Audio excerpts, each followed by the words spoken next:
世界一面白いアクション RPG を作る。これを人生のメインクエストに掲げております。はい、高と申します。さあ、今週はですね、新知抜システムを一通りね、ゲームに組み込んだので、それを見ながらいろいろちょっと喋っていきたいんですけど、まずはとりあえずね、数戦ちょっと戦っているところを見てもらってから、その後にね、いろいろ解説喋っていこうかなと思います。新知抜システムの概要というか、ベースがどんな感じになっているかっていうのは先週の動画でね、解説してますので、必要あればそちらの動画もご覧ください。というわけで早速戦っていきましょう。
さあ、じゃあちょっとね、喋っていきましょうか。まず感覚としてはね、めちゃくちゃうまくまとまったなっていう、非常に実りの多い1週間だったなと思ってます。やっぱり一番大きく変わったのはオーバーヒート周り。緑色のね、HP ゲージの下に表示されている右側ですね、青色で増えていくオーバーヒートゲージと、その反対側、左側に表示されている黄色のスタミナゲージ。どちらも加算式でどんどん増えていくという形になってますね。マックスになると両方ともやばい状態に入ってしまうと。でまずオーバーヒートゲージの方なんですが、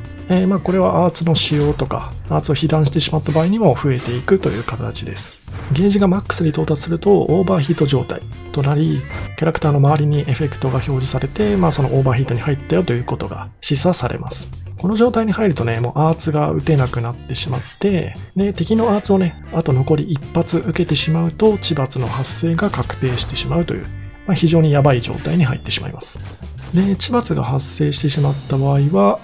一応ちぎりとかでね、避けることも可能なんですが、当たってしまうと旧知抜のようにね、上に吹っ飛ぶのではなくて、大きく後ろ方向に吹っ飛ぶという風になりました。ダメージに関しては現状 HP の4割程度、最大 HP の4割程度となっています。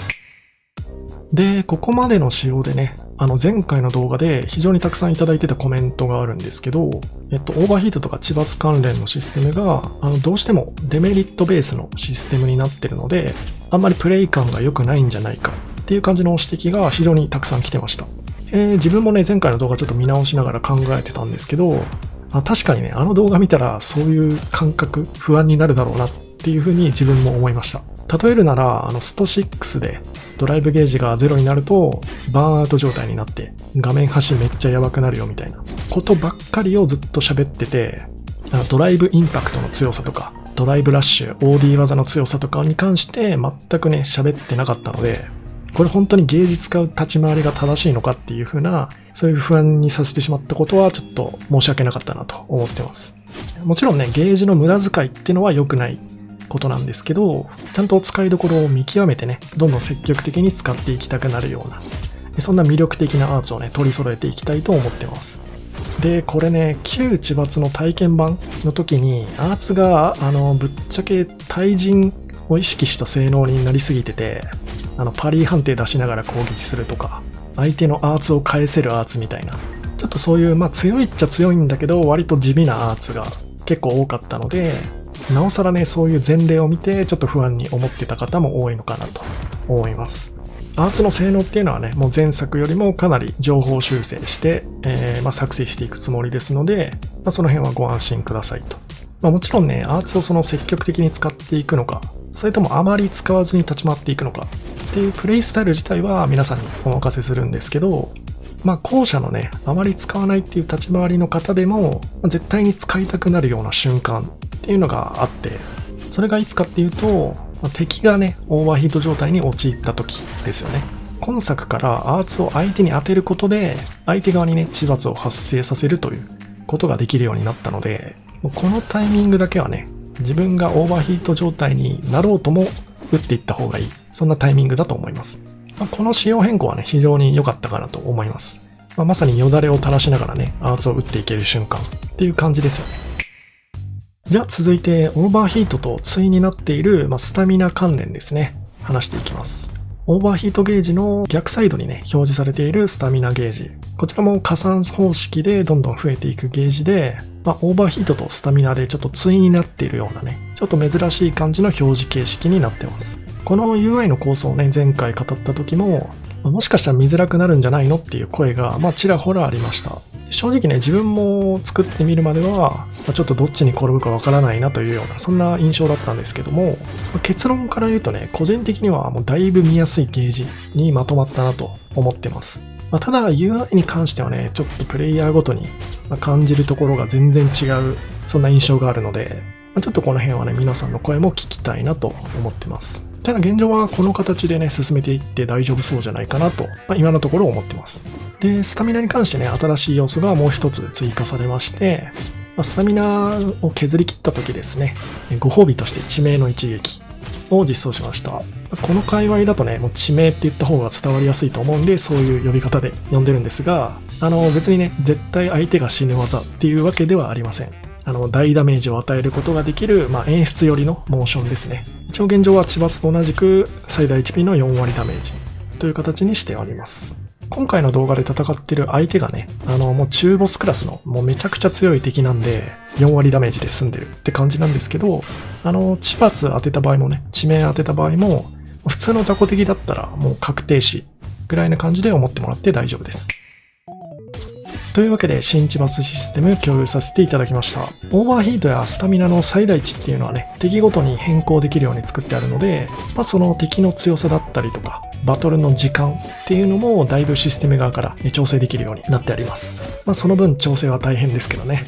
何はともあれ7月1ヶ月のね、この戦闘見直し期間、非常にうまくいったんじゃないかなと、手応えを感じているので、そこに関しては良かったなと思っています。というわけで今回この辺で失礼します。お疲れ様でした。